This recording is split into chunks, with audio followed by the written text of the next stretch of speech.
আপনার কাছে কি টোটো আছে বা ই রিক্সা? তাহলে এই ভিডিওটি আপনার জন্য। কারণ পশ্চিমবাংলা সরকার তার পরিবহন দপ্তরের আইনকে আরো শক্ত করে টোটো রিক্সার ওপরে একটি রেজিস্ট্রেশন চালু করেছে।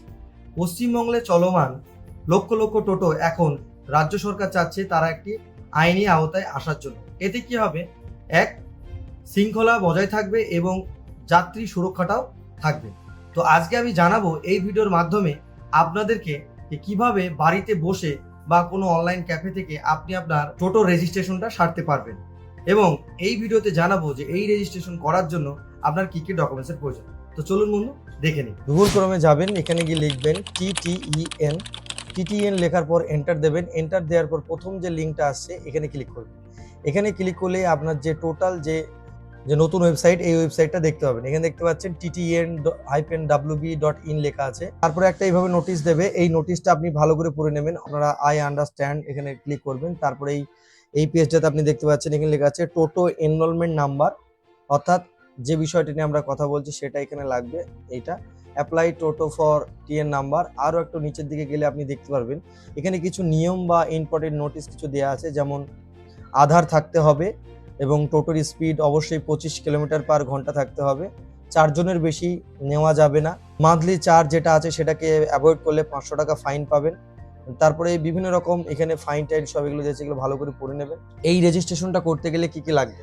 গাড়ির মালিক যার তার লাগবে আধার কার্ড, প্যান কার্ড, ঠিকানার প্রমাণপত্র হিসাবে ভোটার কার্ড, রেশন কার্ড ইত্যাদি, একটা পাসপোর্ট সাইজের ফটো। এবার গাড়ির নথি হিসেবে লাগবে গাড়ি কেনার যে চালান সেটা বা ইনভয়েস পেপার, চেসিস বা ইঞ্জিন নাম্বার, গাড়ির ছবি মানে বর্তমান ছবি, এবং আপনার আধারের সঙ্গে মোবাইল নাম্বারটা লিঙ্ক থাকতে হবে, কারণ ওই মোবাইলে ওটিপি যাবে। এরপর ইমেলটা থাকলেও হবে, না থাকলেও হবে। এবার আমরা আপনাকে এবার দেখাই কিভাবে আপনারা আবেদন করবেন। এখানে অ্যাপ্লাই ফর টিটিইএন নাম্বার এখানে ক্লিক করবেন। এখানে ক্লিক করার পর আপনি যে নাম্বারে রেজিস্ট্রেশন করবেন সেই নাম্বারটা এখানে দেবেন। এখানে মোবাইল নাম্বারটা দেওয়ার পর সেন্ড ওটিপি করবেন। সেন্ড ওটিপি করলে আপনার মোবাইলে 4 ডিজিটের একটা নাম্বার চলে যাবে। ওটিপিটা এখানে দেবেন, তারপরে ভেরিফাই ওটিপি করবেন। ভেরিফাই ওটিপি করার পর এখানে দেখেন লেখা আছে application number, applicant name, status, submit date, action, এগুলো সব কিছু এখানে দেখতে পাবেন। তারপরে আপনারা এখানে উপরের দিকে হোমের পরে অ্যাপ্লাই টিটিএন নাম্বার এখানে ক্লিক করবেন। এখানে আপনাকে টোটাল 6টা স্টেপ পার করতে হবে। প্রথমে আধার দিয়ে ভেরিফিকেশন, তারপরে পার্সোনাল ইনফরমেশনটা আধারের সঙ্গে ফেচিং হবে সেটা দেখতে পারবেন, তারপরে টোটো ডিটেলস, তারপরে ডিলারের ডিটেলস, তারপরে ডকুমেন্ট আপলোড করবেন, তারপরে ডিক্লারেশন মানে অর্থাৎ আপনি ঘোষণা দেবেন সেটা। তাহলে প্রথমে এখানে আপনি আপনার আধার নাম্বারটা দিয়ে দেবেন, তারপরে চেক মার্ক করবেন, এখানে সেন্ড ওটিপি করবেন। আধারের সঙ্গে যে ফোন নাম্বার লিঙ্ক আছে সেখানে ওটিপি যাবে, তারপরে 6 ডিজিট ওটিপি আপনার মোবাইলে চলে যাবে আধারের মাধ্যমে, আধার থেকে যাবে। চলে আসলে আপনি এখানে ওটিপিটা দেবেন, ভেরিফাই ওটিপি করবেন।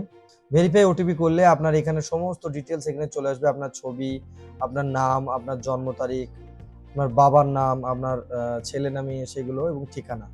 এটা দেওয়ার পর আপনার নেক্সট করবেন। নেক্সট করলে আপনার যেটা আসবে পার্সোনাল ডিটেলস, অর্থাৎ আপনাকে রক্তের গ্রুপ একটা লাগবে। এটা আমি আপনাদেরকে বলতে ভুলে গিয়েছিলাম, আপনার রক্তের গ্রুপটা লাগবে। তারপরে এখানে ব্যাংকের নাম দেবেন, তারপরে আইএফএসসি কোডটা দেবেন, তারপরে আপনার অ্যাকাউন্ট নাম্বারটা দেবেন। দেওয়ার পর নেক্সট করবেন। এইবার আপনার টোটাল ডিটেলস, অর্থাৎ আপনি কোন জেলায় বাস করেন সেটা দেবেন। এখানে একটা জিনিস, এখানে আপনার যে পুলিশ ডিস্ট্রিক্ট, এখানে আপনার পুলিশ ডিস্ট্রিক্টটা দেবেন, তারপরে পুলিশ স্টেশন, আরটিও দেওয়ার পর এইখানে আপনার জোন সিলেক্ট করার জন্য আসবে, অর্থাৎ আপনি কোন এরিয়াতে টোটোটা চালাবেন সেই জোনটা এখানে দেবে। অর্থাৎ এখন আপাতত দিচ্ছে না নতুন বলে, আগামী দিনে যদি দেয় তাহলে এটা এখানে দেখতে পারবেন। তারপরে এটা স্কিপ করে যাবেন।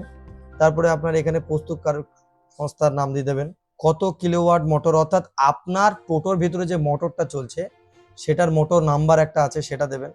তারপরে কত কিলোওয়াট মোটর, পরে আপনার কারেন্টের মিটার অর্থাৎ ইলেকট্রিক মিটারের যে নাম্বার হয় বা বিল নাম্বার সেটা এখানে দেবেন। দিলেও হবে, না দিলেও হবে। আপনার যদি ড্রাইভিং লাইসেন্স থাকে সেটার নাম্বার দেবেন। এখানে আপনি নিজে চালান কি অন্যজন চালায় সেটা এখানে সিলেক্ট করবেন। তারপরে এখানে একটা টোটোর ছবি দেবেন। টোটোর ছবিটা এখানে দেওয়ার পর নেক্সট করবেন। এইবার টোটোটা কমপ্লিট হয়ে গেলে 4 নম্বর স্টেপে ডিলার, অর্থাৎ কোন ডিলারের কাছ থেকে নিয়েছেন সেটা এখানে দেবেন। এই 5 নম্বরে আসবেন। আসার পর এখানে রেফারেন্স ডকুমেন্ট ডিটেলস দেওয়া আছে। এইখানে যদি এখানে লেখা আছে do you have an invoice, যদি আপনি কোম্পানি থেকে কিনে থাকেন তাহলে অবশ্যই ইনভয়েস আছে, অথবা তাহলে এখানে ইয়েস করবেন। আর যদি ইনভয়েস থাকে তাহলে ইনভয়েস নাম্বার দেবেন, তারপর ইনভয়েসটা এখানে আপলোড করবেন। যদি না থাকে তাহলে এখানে নো করবেন এবং ডাউনলোড টেমপ্লেট করবেন। ডাউনলোড টেমপ্লেট করার পর এইরকম একটা ইনভয়েস পেপার আসবে যেটা ইংরেজি এবং বাংলায় লেখা আছে।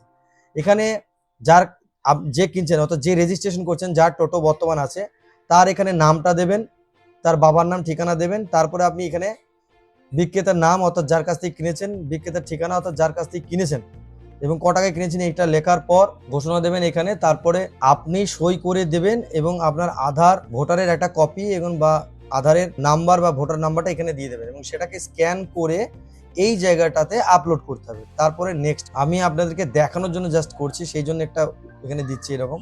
তারপরে দেখবেন টার্ম কন্ডিশনের এখানে এটা ভালো করে পড়ে নেবেন যে এখানে আপনার কত টাকা ফাইন হতে পারে, একটা টোটোতে কতজন চেপে যাবে, চাপতে পারবে অর্থাৎ প্যাসেঞ্জার কটা নিয়ে যেতে পারবেন, কত স্পিডে চালাতে পারবেন, কোন কোন নিয়ম ভাঙলে কি কি আসবে, সেগুলো সব এখানে একটা একটা করে দেওয়া আছে।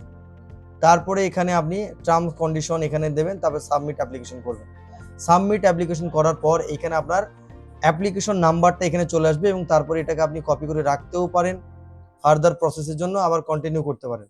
এই দেখেন এখানে আসলো। তারপরে আপনি এখান থেকে গিয়ে ভিউ করলে এখানে দেখতে পারবেন আপনি কি কি করেছেন না করেছেন, ক্লোজ করে নেবেন। তারপরে এখানে দেখেন স্ট্যাটাস লেখা আছে পেমেন্ট পেন্ডিং, অর্থাৎ এইবার আপনি পেমেন্টে যাবেন। এখানে পেমেন্ট যাওয়ার পর এখানে দুটো অপশন পাওয়া যাবে, যে ফর্মটা ফিল আপ করলেন তার নাম, ইমেল অ্যাড্রেস এগুলো দেখা যাবে এবং ডান দিকে পেমেন্ট অপশন, রেজিস্ট্রেশন প্লাস 1 বছরের রেনুয়াল টোটাল 1645 টাকা। আর যদি 2 বছরের করেন, সরি, যদি রেজিস্ট্রেশন প্লাস 18 মাসের করেন তাহলে 2845 টাকা।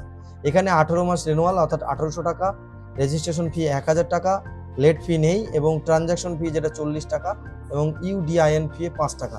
এটা দেওয়ার পর পেমেন্ট ডিটেলসে এখানে যাবেন। এখানে পেমেন্টটা কাটানোর পর একটা স্লিপ দেবে, সেই স্লিপটা আপনারা নিয়ে রাখবেন, যেটা আগামী ভবিষ্যতে আপনাদের বিভিন্ন কাজে নাম্বার বা রেজিস্ট্রেশন নাম্বার নেওয়ার জন্য কাজে লাগবে।